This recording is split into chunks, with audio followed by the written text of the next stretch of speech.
You're likely clicking on this video because you want to know how good the Tornado is. If you want the short, sweet, simple answer, I'm just going to tell you now. It is unfathomably bad. Hello everybody, welcome back to another video, this time with the Panavia Tornado. Honestly, this thing could have been added back when the MiG-23 MLD and the F4E were the two most common fighters you'd see in the game. The only strength it has going for it is that it's about as fast as a Tomcat on the deck, but other than that, this thing does not have a single strength.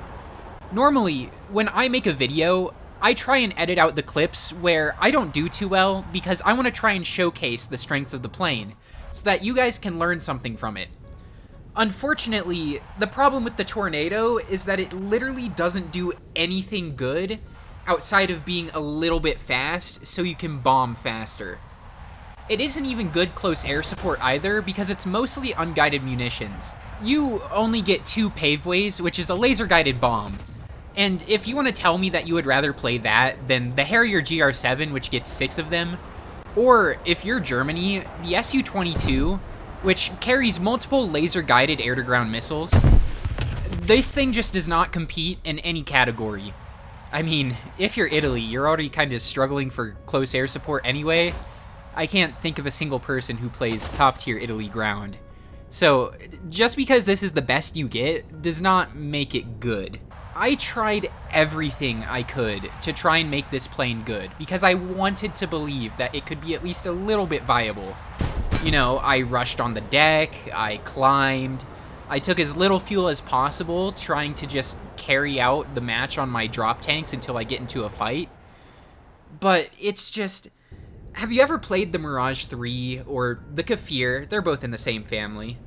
And when you get to low speeds, the nose just does not want to point where you are putting your cursor.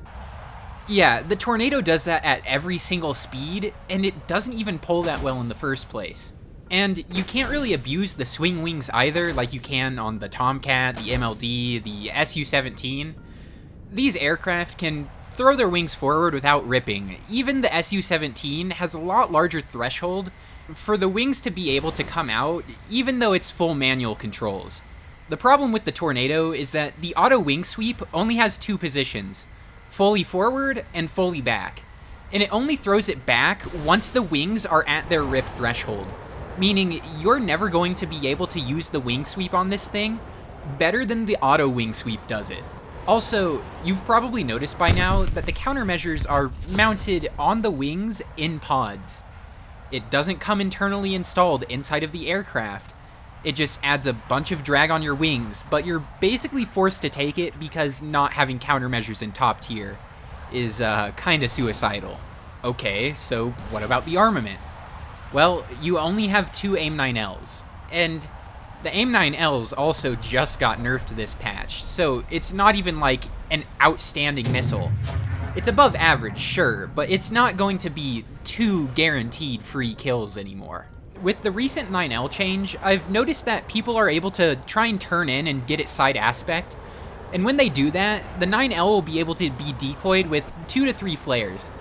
It's not going to be 1 flared by any means, but you can only really expect free kills if you're shooting these at people who just straight up aren't paying attention.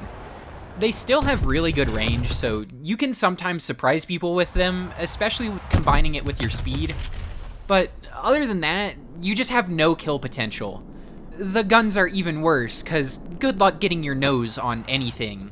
Like I mentioned before, you're not very maneuverable in the first place, and you can't throw your wings forward either because they're gonna rip off if you want to retain any of your energy.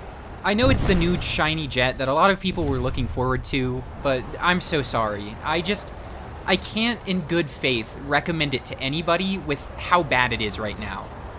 Maybe the fighter version that Britain gets in the future will be better. It'll have a lot more payload at least, so you can missile truck people. But as it stands right now, the Tornado is probably one of the worst top tiers ever introduced into the game.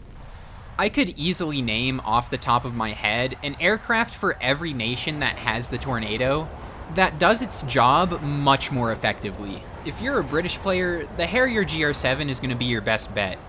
You have twice as many AIM-9Ls, way more flares that are internally mounted, at least somewhat, they're on the pylons technically, And you get, what is it, 6 paveways? That's 3 times as many as the Tornado. Or, if you're going more air superiority than multi-roll, the FG Phantoms will do you plenty well. You have pulse Doppler radars, really strong engines, sky flashes that are, you know, still pretty usable at top tier, and the AIM-9Gs are in a better place than they've ever been. If you play Germany, you can look forward to the Invent Tornado, because it's going to come with anti-ship missiles. We'll see how good those are. I'll probably make a video on it regardless, just to showcase them off. But if you're going for close air support, you have the Su-22, and if you're going for multi-role air superiority, both the F4F and the MiG-23 MLA are going to be a lot better than whatever you're doing with the Tornado. And this may be a little bit of a hot take, but even like Italy's options for close air support are better. You get supersonic bomb drops, which you can send pretty far when you have the CCIP, and it has twice as many AIM-9Ls, so you'll have a much better ability to defend yourself against, you know, all the cancer that's at top tier. At least most nations that got the Tornado got something else shiny and new for you to research.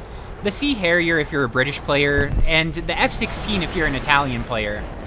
Germany consistently does not get things at the same time as Russia, but expect probably next patch that they're going to get the MiG-29 as well. So you won't have to suffer with just having the MLA for too long. But even then, the MLA just got R60Ms, so it's enough of a force to be reckoned with. You're not completely out of luck trying to play the game. For what it's worth, I'm likely never going to play the Tornado again, at least in its current form. If it gets a new and improved form, then I'll probably try it then, though. That's all for this video. I'm so sorry if this was a disappointing video and you wanted to try the Tornado. But remember to subscribe, as I'm trying to hit 5,000 subscribers before the end of the year, and it would certainly help me a lot if you could show me some support. Other than that, I have a Discord server. If you'd like to join a growing community of active War Thunder players, make sure to join that. Other than that, that's all for this video. Thank you all so much for watching. I'll see you guys next time. Bye-bye.